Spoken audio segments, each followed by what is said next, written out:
আসসালামু আলাইকুম প্রিয় দর্শক, গতকালকে আমি ঢাকা রিপোর্টার্স ইউনিটিতে মঞ্চ ৭১-এর গোলটেবিল বৈঠককে কেন্দ্র করে যে মব ভায়োলেন্স হয়েছিল সেটা নিয়ে কথা বলেছিলাম। এবং তখন পর্যন্ত কালকে যখন আমি এই প্রোগ্রামটা করি তখন পর্যন্ত কিন্তু যাদেরকে পুলিশ আটক করে নিয়ে গিয়েছিল আমার ধারণা ছিল তাদের নিরাপত্তার জন্যই তাদেরকে নিয়ে যাওয়া হয়েছিল, এবং পুলিশ নিজেও সেরকম কথা বলেছিল, তাদের নিরাপত্তার জন্য তাদেরকে নিয়ে যাওয়া হয়েছে। কিন্তু পরে আমরা কি দেখলাম, গভীর রাতে জানতে পারলাম যে তাদের সবাইকে সন্ত্রাস দমন আইনে গ্রেপ্তার দেখানো হয়েছে। তারা নাকি দেশে একটা বিশৃঙ্খলতা সৃষ্টি করার চেষ্টা করছে, তারা নাকি এই অন্তর্বর্তীকালীন সরকারের পতনের জন্য নানা ধরনের ষড়যন্ত্র করছে। তাদের লেখায়, তাদের বইয়ে, তাদের কথায় তারা নাকি এই সরকারের বিরুদ্ধে ষড়যন্ত্র করছে। এ ধরনের মামলা আমরা আগের সরকারের আমলে, যে সরকারকে আমরা ফ্যাসিস্ট সরকার বলতাম, সেই হাসিনা সরকারের আমলে প্রায়ই দেখতাম। কাউকে একজন ধরে নিয়ে আসলো বিরোধী দলের, তার বিরুদ্ধে তারা এ ধরনের মামলা দিয়ে দিত। সেই মামলার ঘটনাগুলো মানুষকে বিশ্বাস করতো না। এখন এই সরকার, যে সরকার আমাদের আন্দোলনের মাধ্যমে গঠিত হয়েছে, যে সরকারের কাছ থেকে আমরা ঐক্যবদ্ধ জাতি গঠনের প্রক্রিয়া আশা করেছি, তারাও সেই একই ভাষায় কথা বলছে। আপনারা হয়তো বলবেন, না এটা তো সরকার বলছে না, পুলিশ বলছে। হ্যাঁ, পুলিশ কি সরকারের অংশ নয়? অংশ। তাহলে বলবেন এটা তো ফ্যাসিস্টদের পুলিশ বলছে। না, বিষয়টা হলো এই সরকার যা বলছে পুলিশ সেটাই কেবল প্রতিধ্বনি করছে। 12 ঘন্টা তাদের আটকে রেখে তারপরে মামলা নেওয়া হয়েছে। যাই হোক, এই সমস্ত কথা আমি বেশি লম্বা করতে চাই না। এই কারণে অনেকে হয়তো বলবেন আমি কোনো একটা পক্ষ নিচ্ছি। আমি এই পুরো ঘটনাটা আপনাদেরকে আরও একবার স্মরণ করিয়ে দিতে চাই। আমি নিজে কিছু বলতে চাই না। এই ঘটনার প্রেক্ষিতে এই যে মামলা হলো, মামলা হওয়ার পর তাদেরকে আদালতে নিয়ে যাওয়া হলো। লতিফ সিদ্দিকী সাহেব দেখেন, উনি কিন্তু আদালতে কোনো উকালতনামাতেই সিগনেচার করেন না, মানে কোনো উকিলও উনি ওনার পক্ষে নেন নাই। কেন নেন নাই? উনি বলেছেন এই আদালতের উপর আমার কোনো আস্থা নাই। এই আদালত সরকারের আজ্ঞাবহ আদালত, কাজেই এখানে আমি জামিনের জন্য আবেদনই করব না। ওনার মধ্যে কিন্তু এ ধরনের আচরণ আমরা আগেও দেখেছি। উনি কিন্তু ম্যান অফ প্রিন্সিপাল আমি মনে করি, এবং এই কারণেই আওয়ামী লীগ সরকার কিন্তু উনি মন্ত্রী থাকাকালে ওনাকে কিন্তু বাদ দিয়ে দিয়েছিল, এমপিগিরি বাদ দিয়ে দিয়েছিল, এমপি পদ থেকে বহিষ্কার করেছিল, এবং ওনাকে জেলে পর্যন্ত নিয়েছিল আওয়ামী লীগ সরকার। এরকম লোক যা বলার তাই বলেছেন। আইনের অধ্যাপক হাফিজুর রহমান কার্জন উনি আরও উল্টো বলেছেন যে এই সংবিধানকে আমরা রক্ত দিয়ে হলো রক্ষা করবো, এটা মুক্তিযুদ্ধের সংবিধান। এই সংবিধানের বিরুদ্ধে যে ষড়যন্ত্র হচ্ছে সেটাকে আমরা রক্ষা করব। এই কথাটা কালকে গোলটেবিল বৈঠকে উনি বলেছিলেন। মনে রাখবেন, সংবিধান বিষয়ে উনি বিশেষজ্ঞ। উনি বলছেন যে সংবিধানকে ধ্বংস করার চেষ্টা করা হচ্ছে। যাই হোক, আমাদের আরেকজন বিশেষজ্ঞ ডক্টর আলী রিয়াজ আছেন, যাকে নাকি নিয়ে আসা হয়েছে আমেরিকা থেকে উড়াইয়া। তো উনি কীভাবে সংবিধান বিশেষজ্ঞ এখনও জানি না। যাই হোক, কি আর করা, কিছু বলার নেই। তো আমি এই পুরো ঘটনাটাকে আরেকবার আপনাদেরকে স্মরণ করে দিতে চাই, এবং সেই জন্য আমি আজকে আশ্রয় নিয়েছি একটা সংবাদ মাধ্যমের। সেটা কি? সেটা বিবিসি বাংলা এই পুরো ঘটনাটাকে কিভাবে দেখছে, তাদের রিপোর্ট কিভাবে করেছে, সেই রিপোর্ট থেকে কিছু অংশ আপনাদেরকে আমি জাস্ট করে পড়ে শোনাবো। তাহলে অন্তত লোক এটাতে বলতে পারবেন না যে আমি একটা পক্ষ নিয়ে নিয়েছি। কাজে আমার উপর দায়টা চাপানো যাতে না যায়, আমি যাতে কোনো পক্ষ নিয়েছি এই অভিযোগ কাউকে কষ্ট করে করতে না হয়, সেজন্য আমি বিবিসি বাংলায় এই পুরো ঘটনাটাকে কীভাবে তারা বিবৃত করেছে সেটা আপনাদের সঙ্গে একটু শেয়ার করতে চাই। দেখুন, এই ঘটনার প্রেক্ষিতে কিন্তু মাথায় রাখবেন, যেখানে অনুষ্ঠানটা হয়েছিল যে ডিআরইউতে, মানে ঢাকা রিপোর্টার্স ইউনিটি, তারা পর্যন্ত বিবৃতি দিয়েছে। তারা বিবৃতি দিয়ে বলেছে যে এই ঘটনা তাদের জন্য খুবই লজ্জাজনক, এবং বলছে ডিআরইউতে কখনো এই ধরনের ঘটনা, এই ধরনের মবের ঘটনা ঘটে নাই। এবং তারা ডিআরইউ কর্তৃপক্ষ কিন্তু যারা মব করেছে তাদেরকেই কিন্তু তারা সমালোচনা করেছে। যাই হোক, আমি এখন বরং বিবিসির রিপোর্টটা আপনাদেরকে একটু পড়ে শোনাই। পুরোটা পড়বো না, কিছু কিছু অংশ আপনাদেরকে আমি পড়ে শোনাই। বিবিসি রিপোর্টে বলা হয়েছে, আপনারা শুনুন, যে হেনস্থার শিকার ব্যক্তিদের বিরুদ্ধেই পুলিশ যখন বাদী হয়ে সন্ত্রাসের অভিযোগে মামলা করেছে, এ নিয়ে নানা আলোচনা সমালোচনার মুখে পুলিশ দাবি করেছে সুনির্দিষ্ট অভিযোগের ভিত্তিতেই তারা ব্যবস্থা নিয়েছে। তবে মব বা দলবদ্ধ বিশৃঙ্খলা সৃষ্টি করে যারা হেনস্থা করেছে তাদের বিরুদ্ধে ব্যবস্থা নিতে হলে কাউকে অভিযোগ আনতে হবে বলে পুলিশ বলেছে। ঢাকার শাহবাগ থানার ভারপ্রাপ্ত কর্মকর্তা মোহাম্মদ খালিদ মনসুর বলেন, পাবলিক বা কেউ একজন অভিযোগ করলে তাকে বাদী হয়ে মামলা করতে হবে। মানে এদেরকে গ্রেপ্তার করার জন্য এই পরিচিত মুক্তিযোদ্ধা এবং বিশ্ববিদ্যালয়ের অধ্যাপক এবং সাংবাদিক মঞ্জুর আলম পান্না সহ এদের বিরুদ্ধে মামলা করার জন্য কিন্তু কাউকে অভিযোগ করতে হয় নাই। পুলিশ নিজেই বাদী হয়েছে, নিজেরাই অভিযোগ করেছে এবং তারা বলে তারা নাকি সুনির্দিষ্ট অভিযোগের ভিত্তিতে তাদের বিরুদ্ধে মামলা করেছে। আর যারা মব করেছে, আমরা যেটা ভিডিওতে সবাই দেখেছেন, দেখেননি তা না, সবাই দেখেছে ভিডিওগুলো, এবং কে মারলো, কে ফোন দিয়ে একজনকে আঘাত করলো মেগাফোন দিয়ে, আমরা সবাই দেখেছি। তাদের বিরুদ্ধে পুলিশ কোনো মামলা করবে না।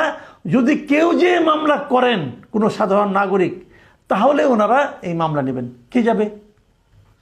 কে যাবে? আপনি যাবেন?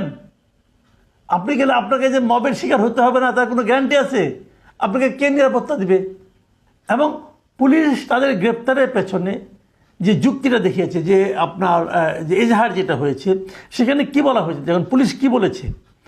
পুলিশ বলেছে যে ঘটনাস্থলে উপস্থিত লোকজনকে তারা জিজ্ঞাসাবাদ করেছে, করার পর তারা যারা জানতে পেরেছে, সেখানে পুলিশের বক্তব্য শোনেন যে আব্দুল লতিফ সিদ্দিকী মঞ্চ ৭১-এর ব্যানারকে পুঁজি করে প্রকৃতপক্ষে দেশকে সশস্ত্র সংগ্রামের মাধ্যমে অস্থিতিশীল করে বর্তমান অন্তর্বর্তীকালীন সরকারকে উৎখাত করার ষড়যন্ত্র ও উপস্থিত অন্যদের প্ররোচিত করে বক্তব্য প্রদান করছিলেন। আর এই ষড়যন্ত্রমূলক বক্তব্যের জন্য উপস্থিত লোকজন তাদেরকে ঘেরাও করে আওয়ামী ফ্যাসিস্ট বলে স্লোগান দিচ্ছিল। এটা হলো পুলিশের বক্তব্য। তারা নাকি ওখানে যে লোকজনের সঙ্গে আলাপ করে সেটা শুনেছে।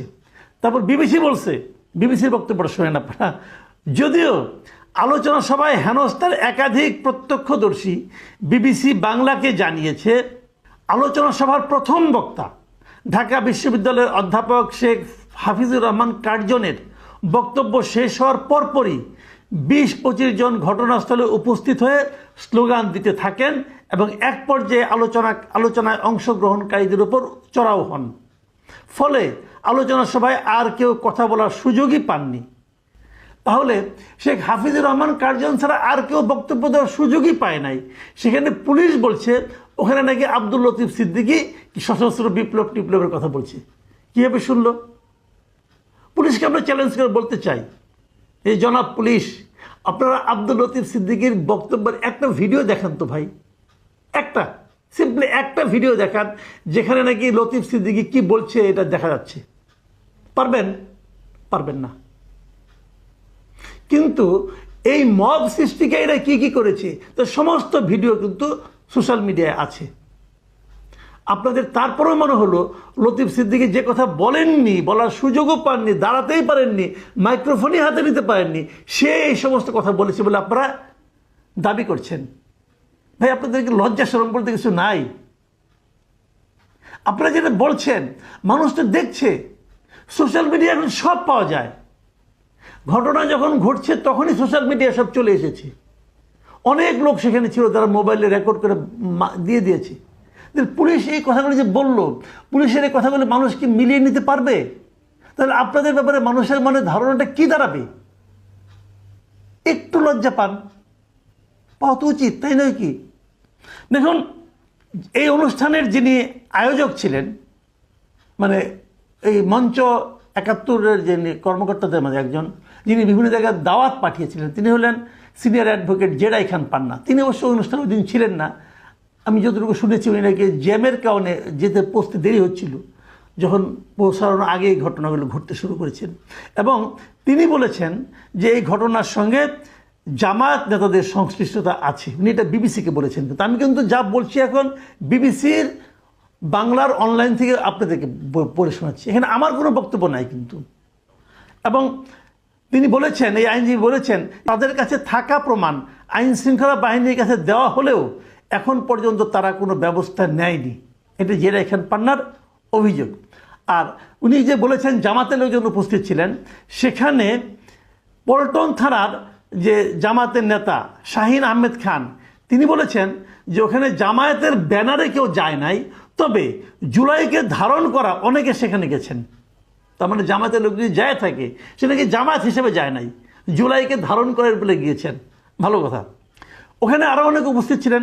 সাবেক সচিব আবু আলম মোহাম্মদ শহীদ খান উপস্থিত ছিলেন, তাকেও কিন্তু বিবিসি জিজ্ঞাসা করেছেন এবং উনিও কিন্তু একই ধরনের কথা বলেছেন যে কার্জন সাহেবের বক্তৃতা শেষ হওয়ার পরপরই সেখানে কিন্তু তারা ওই মবকারীরা ঢুকে পড়েছিল। ওখানে থাকা একজন সাংবাদিকের বক্তব্য, সাংবাদিকের বরাতে বিবিসি নিউজ বলছেন যে হেনস্থাকারীরা সেখানে ঢুকেই লতিফ সিদ্দিকীকে ঘেরাও করে কুরুচিপূর্ণ স্লোগান দিতে থাকেন। এমন সময় ধারণ করা বেশ কিছু ভিডিওতে দেখা গেছে পেছন থেকে একজন তাকে ধাক্কাও দেন। ওই প্রত্যক্ষদর্শী সাংবাদিক জানিয়েছেন নিজেকে জুলাই যোদ্ধা দাবি করা ওই ব্যক্তির নাম সম্ভবত আলামিন ছিল এবং এর পরপরই কয়েকজন উত্তেজিত হয়ে একটি চেয়ার ভেঙে ফেলে এবং ব্যানার ছিঁড়ে ফেলে। তারপর ধাওয়া দিয়ে একজন মুক্তিযোদ্ধার গলা চেপে ধরেন আর একজন মারধর করে তার পাঞ্জাবি ছিঁড়ে ফেলেন। আরেকটা ভিডিওতে দেখা যায় যে হ্যান্ড মাইক দিয়ে একজনকে আঘাত করতে দেখা যাচ্ছে।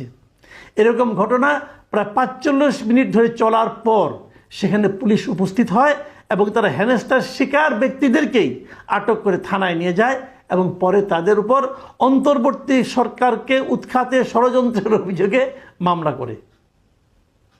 এবার ভাবুন, ভেবে দেখুন আসলে ঘটনাটা কি ঘটলো।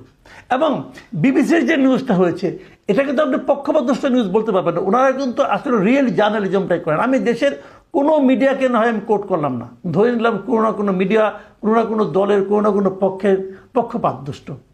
বিবিসির কথাই বললাম। এবং এই নিউজটা কিন্তু আন্তর্জাতিক মাধ্যমে যাচ্ছে। আমি এখানে ডক্টর ইউনূসকে জিজ্ঞাসা করতে চাই, দেখুন আপনি একটা আন্তর্জাতিক খ্যাতিসম্পন্ন ব্যক্তি, এই ঘটনা আপনার ইজ্জত কি দেশের বাইরে বাড়ালো? আপনি কি মনে হয় আপনার কাছে? আপনি কি এই সমস্ত বিতর্কের মধ্যে জড়িয়ে পড়ার জন্য এসেছেন? আপনি জীবনে অনেক কিছু অর্জন করেছেন, এখন কেন এই বদনামগুলো আপনি আলিঙ্গন করছেন? দেখুন, আমি আলোচনা শেষ করার আগে এই বিবিসি বাংলা থেকেই আরও দুজনের বক্তব্যকে আমি আপনাদের একটু শোনাতে চাই। তাদের মধ্যে একজন হলেন প্রখ্যাত আইনজীবী শাহদিন মালিক। তিনি কি বলেছেন?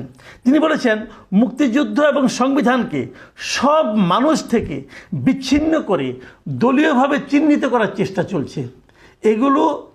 এসব কিছুরই বহিঃপ্রকাশ। সার্বিকভাবে বিচার ব্যবস্থা যে ভঙ্গুর হয়ে গেছে, এই ঘটনা সেটারই প্রতিফলন। তিনি আরও বলেছেন আগে যেমন কিছু হলেও বিএনপির বিরুদ্ধে মামলা হতো, এখন বিএনপির জায়গায় আওয়ামীপন্থী হিসেবে আখ্যায়িত করে মামলা হচ্ছে, এখন সেটা আরও বেশি হচ্ছে। আর মানবাধিকার কর্মী নূর খান লিটন, উনি কিন্তু আমাদের যে গুম কমিশন যেটা হয়েছিল তার একজন সদস্য ছিলেন, কিন্তু নূর খান লিটন বলছেন এটি জনগণকে খেপিয়ে তুলছে, যারা ক্ষমতায় আছেন তাদের এটা বুঝতে হবে। আর সবচেয়ে বড় ব্যাপার হচ্ছে বিগত ফ্যাসিস্ট আমলে যে মামলা মোকদ্দমা বা যে বয়ান আমরা শুনতাম, একই বয়ান আজকে শোনা দুঃখজনক। গণঅভ্যুত্থানের স্পিরিটের সাথে এটা যায় না। এই ঘটনার মধ্য দিয়ে ফ্যাসিজমকে আমন্ত্রণ জানানো হচ্ছে। ডক্টর ইউনূস, আপনি কি এই বিশিষ্ট ব্যক্তিদের এই মন্তব্যগুলো শুনছেন? প্রিয় দর্শক, এখন এ পর্যন্তই।